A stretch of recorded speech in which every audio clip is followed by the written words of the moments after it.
भगवान बुद्ध ने नवरात्रि के दिनों के बारे में क्या कहा है? भगवान बुद्ध और नवरात्रि के दिनों की व्याख्या। भाग 1। नवरात्रि का ऐतिहासिक और सांस्कृतिक स्वरूप। भारत की आध्यात्मिक परंपराएं अत्यंत गहरी और विविध हैं। यहाँ पर्व त्योहार केवल धार्मिक अनुष्ठान नहीं, बल्कि जीवन जीने की एक शैली हैं। नवरात्रि ऐसा ही एक पर्व है जो 9 दिनों तक मनाया जाता है और जिसमें माँ दुर्गा के 9 स्वरूपों की पूजा होती है। नवरात्रि का मुख्य संदेश है: 1. बुराइयों पर अच्छाई की विजय। 2. आत्मसंयम और तपस्या। 3. स्त्री शक्ति का सम्मान। 4. भक्ति, ध्यान और साधना। इतिहासकार मानते हैं कि नवरात्रि का संगठित स्वरूप गुप्त काल के बाद से अधिक लोकप्रिय हुआ, लेकिन शक्ति साधना और देवी उपासना की जड़ें वैदिक युग में भी थीं।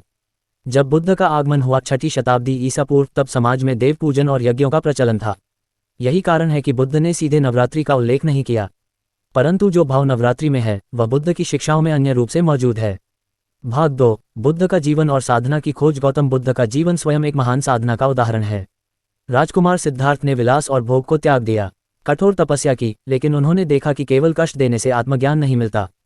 फिर उन्होंने मध्यम मार्ग खोजा, न अति भोग न अति तप। यही मध्यम मार्ग बुद्ध की पूरी शिक्षा का आधार है। अब यदि हम नवरात्रि को देखें तो उपवास, तप और साधना ही इसके केंद्र में हैं। इस प्रकार बुद्ध का जीवन और नवरात्रि का स्वरूप दोनों में साधना की समान धारा बहती है। भाग 3। नवरात्रि का उपवास और बुद्ध का मध्यम मार्ग। नवरात्रि में उपवास रखना साधकों के लिए एक मुख्य नियम है। लोग फलाहार करते हैं, अनाज त्यागते हैं और दिन रात पूजा या ध्यान में समय बिताते हैं। बुद्ध ने उपवास को आत्मनियंत्रण का साधन तो माना, लेकिन उन्होंने अत्यधिक उपवास का विरोध किया। बुद्ध ने कहा, न तो अत्यधिक भूख सहना साधना है और न ही अत्यधिक भोग। साधना का मार्ग है संतुलन। इस प्रकार नवरात्रि का उपवास यदि केवल शरीर को कष्ट देने के लिए किया जाए तो ये बुद्ध के मार्ग से अलग है, लेकिन यदि उपवास को आत्मसंयम, ध्यान और मन की शुद्धि के लिए किया जाए तो ये बुद्ध की शिक्षा से मेल खाता है। भाग 4। नवरात्रि की साधना और बुद्ध का ध्यान। नवरात्रि में लोग जप, पाठ, ध्यान और भक्ति करते हैं। बुद्ध ने भी साधना का सबसे बड़ा साधन ध्यान समाधि को बताया। उनका अष्टांगिक मार्ग हमें स्पष्ट निर्देश देता है: 1. सम्यक दृष्टि, सही दृष्टिकोण रखना। 2. सम्यक संकल्प, सही सोच और निश्चय करना। 3. सम्यक वाणी, झूठ और कठोर वचन से बचना। 4. सम्यक कर्म, सही कर्म करना। 5. सम्यक आजीविका, सही जीवन यापन करना। 6. सम्यक प्रयास, सदैव सही दिशा में प्रयत्न करना। 7. सम्यक स्मृति, सचेत और जागरूक रहना। 8. सम्यक समाधि, ध्यान में लीन होकर आत्मज्ञान पाना। ये क्रम नवरात्रि की साधना के अंतर्मन स्वरूप से जुड़ा है। भाग 5। शक्ति का भाव। देवी दुर्गा और बुद्ध का करुणा दर्शन। नवरात्रि का सबसे बड़ा तत्व है शक्ति की उपासना। माँ दुर्गा को शक्ति स्वरूप मानकर पूजा जाता है। बुद्ध ने देवी देवताओं की पूजा का समर्थन नहीं किया, लेकिन उन्होंने शक्ति का वास्तविक रूप करुणा, प्रेम और मैत्री को बताया। बुद्ध ने कहा, इस संसार में सबसे बड़ी शक्ति करुणा है। करुणा के बिना कोई साधना सफल नहीं हो सकती। इस दृष्टि से देखें तो नवरात्रि में दुर्गा शक्ति की पूजा की जाती है।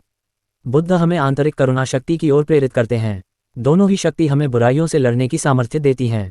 भाग 6। असुर वध और आंतरिक शत्रु। नवरात्रि की आंतरिक शत्रु। नवरात्रि की कथाओं में देवी दुर्गा ने महिषासुर जैसे दैत्यों का वध किया। ये प्रतीक है अधर्म पर धर्म की विजय, नकारात्मकता पर सकारात्मकता की जीत। बुद्ध ने कहा, असली शत्रु बाहर नहीं, भीतर हैं। लोभ, मोह, क्रोध, ईर्ष्या और अहंकार ही मनुष्य को नष्ट करते हैं। यानी नवरात्रि का महिषासुर वध इक्वल्स बाहरी बुराई का प्रतीक, बुद्ध का आंतरिक असुर वध इक्वल्स भीतर की बुराई पर विजय। दोनों का संदेश एक ही है, बुराई का अंत करो। भाग 7। स्त्री शक्ति और बुद्ध का दृष्टिकोण। नवरात्रि स्त्री शक्ति का महापर्व है। बुद्ध ने भी स्त्रियों को शिक्षा और साधना का अधिकार दिया। बुद्ध के समय समाज में यह मान्यता थी कि स्त्रियां साधना नहीं कर सकती, लेकिन बुद्ध ने इस धारणा को तोड़ा। उन्होंने महिलाओं को संघ में प्रवेश दिलाया। उन्होंने कहा कि स्त्रियां भी ज्ञान और निर्वाण प्राप्त कर सकती हैं। यह विचार नवरात्रि के मूल भाव स्त्री ही शक्ति है से मिलता जुलता है। भाग 8। नवरात्रि का नैतिक अनुशासन और बुद्ध की शिक्षा। नवरात्रि में लोग सात्विक भोजन करते हैं, मद्य और मांस का त्याग करते हैं, संयमित जीवन जीते हैं। बुद्ध ने भी नैतिक अनुशासन पर बल दिया। उन्होंने 5 शील दिए: 1. प्राणी हत्या न करना। 2. चोरी न करना। 3. झूठ न बोलना। 4. मद्यपान न करना। 5. दुराचार न करना। ये 5 शील नवरात्रि के सात्विक जीवन से बहुत मेल खाते हैं। भाग 9। आधुनिक समय में नवरात्रि और बुद्ध का संदेश। आज नवरात्रि केवल उत्सव तक सीमित हो गई है। लोग डांडिया और गरबा को महत्व देते हैं। पूजा पाठ केवल औपचारिक हो जाता है। उपवास भी फैशन बनकर रह जाता है। बुद्ध की शिक्षा हमें याद दिलाती है कि साधना का असली उद्देश्य आत्मशुद्धि है। संयम, करुणा और ध्यान ही जीवन को बदल सकते हैं। यदि नवरात्रि के 9 दिन हम बुद्ध की शिक्षाओं को भी अपनाएं तो ये पर्व आत्मविकास और समाज सुधार का महान अवसर बन सकता है। भाग 10। निष्कर्ष। भगवान बुद्ध ने नवरात्रि का प्रत्यक्ष उल्लेख नहीं किया, लेकिन उनकी शिक्षाएं नवरात्रि के मूल तत्वों से जुड़ती हैं। नवरात्रि हमें शक्ति, साधना और संयम का संदेश देती है। बुद्ध हमें करुणा, मध्यम मार्ग और ध्यान का मार्ग बताते हैं।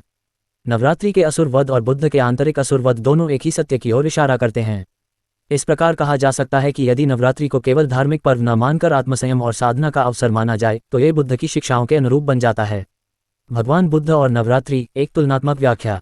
भाग 1। नवरात्रि का आध्यात्मिक स्वरूप। नवरात्रि, जिसका अर्थ है 9 रातें, भारत की उन परंपराओं में से है जो साधना, शक्ति और आत्मशुद्धि से जुड़ी हैं। 9 दिनों तक माँ दुर्गा के 9 स्वरूपों की पूजा होती है। भक्त उपवास रखते हैं, ध्यान, जप और संयम का पालन करते हैं। नवरात्रि केवल धार्मिक उत्सव नहीं है, बल्कि यह जीवन के गहरे आध्यात्मिक संदेशों को भी प्रकट करता है। 1। बुराई पर अच्छाई की विजय। 2। आत्मसंयम और तपस्या। 3। स्त्री शक्ति का सम्मान। 4। साधना और भक्ति के माध्यम से आंतरिक शांति। भाग 2। बुद्ध का जीवन और नवरात्रि से सामय। भगवान बुद्ध सिद्धार्थ गौतम का जीवन स्वयं एक साधना का उदाहरण है। उन्होंने भोग विलास का त्याग किया, तपस्या की, लेकिन अति तप से दूर होकर मध्यम मार्ग चुना। उन्होंने सिखाया कि आत्मज्ञान पाने के लिए संयम, ध्यान और करुणा आवश्यक हैं। ये संदेश नवरात्रि की साधना से जुड़ता है। नवरात्रि जहां 9 दिन की साधना का पर्व है, वहीं बुद्ध का जीवन निरंतर साधना और आत्मशुद्धि की खोज था। भाग 3। उपवास। नवरात्रि और बुद्ध का दृष्टिकोण। नवरात्रि का मुख्य अंग है उपवास। इसका उद्देश्य केवल भोजन का त्याग नहीं, बल्कि इंद्रियों पर संयम और मन की शुद्धि है। बुद्ध ने भी तप और उपवास का अभ्यास किया था। उन्होंने कठोर उपवास किए, लेकिन अंततः समझा कि यह मार्ग सही नहीं। उन्होंने कहा, न तो अति भूख साधना है और न अति भोग, सच्चा मार्ग है मध्यम मार्ग। इसलिए नवरात्रि का उपवास तभी सार्थक है जब वह संतुलन, संयम और साधना के लिए किया जाए। भाग 4। साधना और ध्यान। नवरात्रि में जप, पाठ और ध्यान की परंपरा है। लोग देवी के मंत्रों का जाप करते हैं। बुद्ध ने भी ध्यान को साधना का मुख्य साधन माना। उन्होंने विपश्यना ध्यान सिखाया, जिसमें साधक श्वास और चेतना पर ध्यान लगाता है। उन्होंने कहा कि ध्यान से ही मन शांत होता है और दुखों से मुक्ति मिलती है। यानी नवरात्रि का जप ध्यान और बुद्ध का समाधि ध्यान दोनों ही आत्मशुद्धि के साधन हैं। भाग 5। शक्ति की अवधारणा। देवी दुर्गा और बुद्ध का करुणा दर्शन। देवी दुर्गा और बुद्ध का करुणा दर्शन नवरात्रि शक्ति की उपासना है। माँ दुर्गा को महिषासुर मर्दनी के रूप में पूजा जाता है। यहाँ शक्ति का अर्थ है बुराई का नाश करने की सामर्थ्य। बुद्ध ने शक्ति का दूसरा रूप बताया। उन्होंने कहा कि करुणा और प्रेम सबसे बड़ी शक्तियाँ हैं। हिंसा की जगह हिंसा ही मनुष्य को महान बनाती है। इस दृष्टि से नवरात्रि का दुर्गा रूप और बुद्ध का करुणा रूप दोनों ही शक्ति के पूरक रूप हैं। भाग 6। असुर वध और आंतरिक शत्रु। नवरात्रि में देवी महिषासुर का वध करती हैं। यह बाहरी असुर का प्रतीक है। बुद्ध ने कहा कि असली शत्रु हमारे भीतर हैं, लोभ, मोह, क्रोध, ईर्ष्या, अहंकार। यदि हम इन आंतरिक असुरों को जीत लें तो जीवन सफल हो जाता है। इसलिए नवरात्रि का महिषासुर वध और बुद्ध का आंतरिक असुर वध एक ही सत्य को दर्शाते हैं। भाग 7। कथाएं और तुलनात्मक दृष्टांत। कथा 1। नवरात्रि की दुर्गा कथा। देवी दुर्गा ने 9 दिनों तक महिषासुर से युद्ध किया और 10वें दिन उसे पराजित किया। ये कथा बताती है कि धैर्य, साहस और शक्ति से बुराई का नाश होता है। कथा 2। बुद्ध और अंगुलिमाल। बुद्ध के समय अंगुलिमाल नामक डाकू था, जो सैकड़ों लोगों की हत्या कर चुका था। जब बुद्ध ने उससे सामना किया तो उन्होंने युद्ध नहीं किया। उन्होंने करुणा और शांति से उसका हृदय बदल दिया।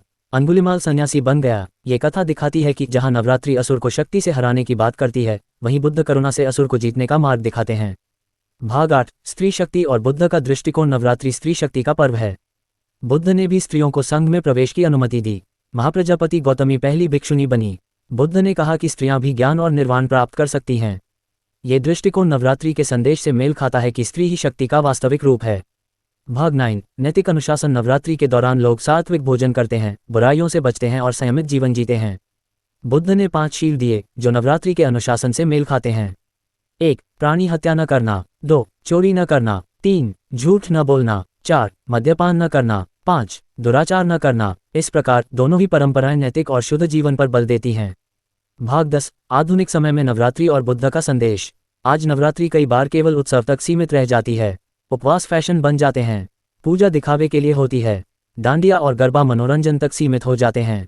बुद्ध की शिक्षा हमें याद दिलाती है कि साधना का उद्देश्य आत्मशुद्धि है, संयम और करुणा ही वास्तविक पूजा है। यदि नवरात्रि को बुद्ध की शिक्षाओं के आलोक में मनाया जाए तो ये पर्व समाज को बदलने की शक्ति रखता है। भाग 11। तुलनात्मक सारणी। नवरात्रि का भाव। बुद्ध की शिक्षा, उपवास और संयम, मध्यम मार्ग, संतुलित जीवन। देवी शक्ति की पूजा, करुणा और अहिंसा की शक्ति। असुर वध, आंतरिक बुराइयों का नाश, स्त्री शक्ति का सम्मान, स्त्रियों को साधना का अधिकार, 9 दिन की साधना, अष्टांगिक मार्ग की साधना। भाग 12। निष्कर्ष। भगवान बुद्ध ने प्रत्यक्ष रूप से नवरात्रि का उल्लेख नहीं किया, लेकिन उनकी शिक्षाएं नवरात्रि के मूल तत्वों से गहराई से जुड़ती हैं। नवरात्रि हमें शक्ति, साधना और आत्मशुद्धि की प्रेरणा देती है।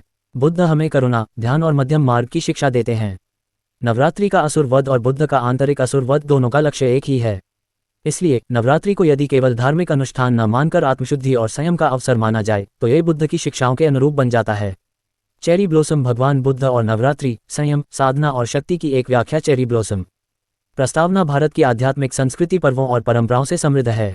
इनमें नवरात्रि एक विशेष पर्व है जो शक्ति, साधना और आत्मशुद्धि का प्रतीक है। दूसरी ओर भगवान बुद्ध करुणा, ध्यान और मध्यम मार्ग के महान दार्शनिक हैं। यद्यपि बुद्ध ने प्रत्यक्ष रूप से नवरात्रि का उल्लेख नहीं किया, लेकिन यदि हम नवरात्रि के मूल भावों को समझें और बुद्ध की शिक्षाओं से तुलना करें तो दोनों में गहरी समानता दिखाई देती है। पुष्पनकाल भाग 1। नवरात्रि का महत्व। नवरात्रि का अर्थ है 9 रातें। इन दिनों में साधक माँ दुर्गा के 9 रूपों की पूजा करते हैं। यह आत्मसंयम और तपस्या का पर्व है। बुराई पर अच्छाई की विजय का प्रतीक है। स्त्री शक्ति के सम्मान का अवसर है। नवरात्रि हमें सिखाती है कि बुराई कितनी भी प्रबल क्यों न हो, धर्म और शक्ति से उसकी पराजय निश्चित है। भाग 2। बुद्ध का जीवन और साधना। गौतम बुद्ध ने राजमहल का सुख छोड़कर सत्य की खोज में कदम बढ़ाए। उन्होंने कठोर तपस्या की, पर समझा कि अति तप से आत्मज्ञान नहीं मिलता। उन्होंने मध्यम मार्ग खोजा, न अति भोग न अति कष्ट। Greater than. अत्यधिक तप भी व्यर्थ है और अत्यधिक भोग भी। जीवन का सार संतुलन में है। बुद्ध यही मध्यम मार्ग नवरात्रि के उपवास और संयम से जुड़ता है। चेरी ब्लॉसम भाग 3। उपवास, नवरात्रि और बुद्ध का दृष्टिकोण। नवरात्रि में उपवास केवल भोजन का त्याग नहीं बल्कि मन का अनुशासन है। बुद्ध ने कहा, उपवास तभी सार्थक है जब वह संयम और साधना के लिए किया जाए। केवल भूखे रहने से ज्ञान नहीं मिलता। शरीर को कष्ट देना साधना नहीं, मन को संयमित करना ही सच्ची साधना है। बुद्ध हबिस्कस भाग 4। साधना और ध्यान। नवरात्रि में लोग जप, पाठ और ध्यान करते हैं। बुद्ध ने भी ध्यान को आत्मज्ञान का मार्ग बताया। उनका अष्टांगिक मार्ग साधना का क्रम है। 1. सम्यक दृष्टि। 2. सम्यक संकल्प। 3. सम्यक वाणी। 4. सम्यक कर्म। 5. सम्यक आजीविका। 6. सम्यक प्रयास। 7. सम्यक स्मृति। 8. सम्यक समाधि। मन को साध लो, संसार अपने आप साध जाएगा। बुद्ध ट्राइडेंट साइन भाग 5। शक्ति, दुर्गा और बुद्ध की करुणा। नवरात्रि में माँ दुर्गा की शक्ति की पूजा होती है। दुर्गा शक्ति का अर्थ है बुराई का नाश करना। बुद्ध ने शक्ति का दूसरा रूप बताया। करुणा, प्रेम और अहिंसा ही सबसे बड़ी शक्तियां हैं। घृणा से घृणा कभी शांत नहीं होती, करुणा से ही शांति मिलती है। बुद्ध भाग 6। असुर वध और आंतरिक शत्रु। नवरात्रि की कथा में दुर्गा ने महिषासुर का वध किया। बुद्ध ने कहा कि असली असुर हमारे भीतर हैं। लोभ, मोह, क्रोध, ईर्ष्या, अहंकार। सबसे बड़ा युद्ध स्वयं से है और जो स्वयं को जीत लेता है वही सच्चा विजेता है। बुद्ध गुलाब भाग 7। प्रेरणादायक कथाएं। 1. दुर्गा और महिषासुर। नवरात्रि में देवी ने 9 दिन युद्ध किया और महिषासुर का वध किया। ये प्रतीक है धैर्य और साहस का। 2. बुद्ध और अंगुलिमाल। अंगुलिमाल हत्यारा था। बुद्ध ने उससे युद्ध नहीं किया बल्कि करुणा से उसका हृदय बदल दिया। ये प्रतीक है करुणा और अहिंसा का। नवरात्रि कहती है असुर को शक्ति से हराओ। बुद्ध कहते हैं असुर को करुणा से बदलो। पुष्पनकाल भाग 8। स्त्री शक्ति और बुद्ध। नवरात्रि स्त्री शक्ति का पर्व है। बुद्ध ने भी स्त्रियों को संघ में प्रवेश दिया। महाप्रजापति गौतमी पहली भिक्षुणी बनी। बुद्ध ने कहा कि स्त्रियां भी निर्वाण प्राप्त कर सकती हैं। ज्ञान और करुणा किसी जाति या लिंग की बंधन में नहीं बंधे। बुद्ध चेरी ब्लॉसम भाग 9। नैतिक अनुशासन। नवरात्रि के दौरान लोग सात्विक जीवन जीते हैं। बुद्ध ने 5 शील दिए। 1. प्राणी हत्या न करना। 2. चोरी न करना। 3. झूठ न बोलना। 4. मद्यपान न करना। 5. दुराचार न करना। ये शील नवरात्रि के संयम और सात्विकता से मेल खाते हैं। भाग 10। आधुनिक समय में प्रासंगिकता। आज नवरात्रि कई बार केवल उत्सव बनकर रह जाती है। उपवास फैशन हो जाते हैं। पूजा दिखावे तक सीमित हो जाती है। बुद्ध की शिक्षा हमें याद दिलाती है कि साधना का उद्देश्य आत्मशुद्धि है। संयम और करुणा ही वास्तविक पूजा है। ध्यान और करुणा के बिना कोई पूजा पूर्ण नहीं होती। बुद्ध तुलनात्मक सारणी। नवरात्रि का भाव। बुद्ध की शिक्षा। उपवास और संयम। मध्यम मार्ग। संतुलन। देवी शक्ति की पूजा। करुणा और अहिंसा की शक्ति। असुर वध। आंतरिक बुराइयों का नाश। स्त्री शक्ति का सम्मान। स्त्रियों को साधना का अधिकार। 9 दिन की साधना। अष्टांगिक मार्ग की साधना। चमकता सितारा। निष्कर्ष। भगवान बुद्ध ने नवरात्रि का प्रत्यक्ष उल्लेख नहीं किया, लेकिन उनकी शिक्षाएं नवरात्रि के भावों से गहराई से जुड़ती हैं। नवरात्रि हमें शक्ति और साधना का संदेश देती है। बुद्ध हमें करुणा और ध्यान का मार्ग दिखाते हैं। नवरात्रि बाहरी असुरों को हराने की प्रेरणा देती है। बुद्ध आंतरिक असुरों को जीतने की राह बताते हैं। नवरात्रि की साधना और बुद्ध का ध्यान दोनों मिलकर मनुष्य को आत्मबल, करुणा और शांति प्रदान करते हैं।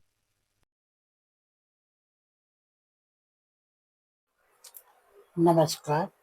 ये जो मैंने वीडियो बनाया है भगवान बुद्ध और नवरात्रि के ऊपर, ये जानकारी आपको कैसी लगी है? अच्छी लगी है तो कमेंट बॉक्स में ज़रूर मैसेज कीजिए, और ख़राब भी लगी है तब भी कमेंट बॉक्स में मुझे पूरी जानकारी दीजिए। और आप लोग कैसे हैं? खाना खाते हैं अच्छे होंगे। जय भीम।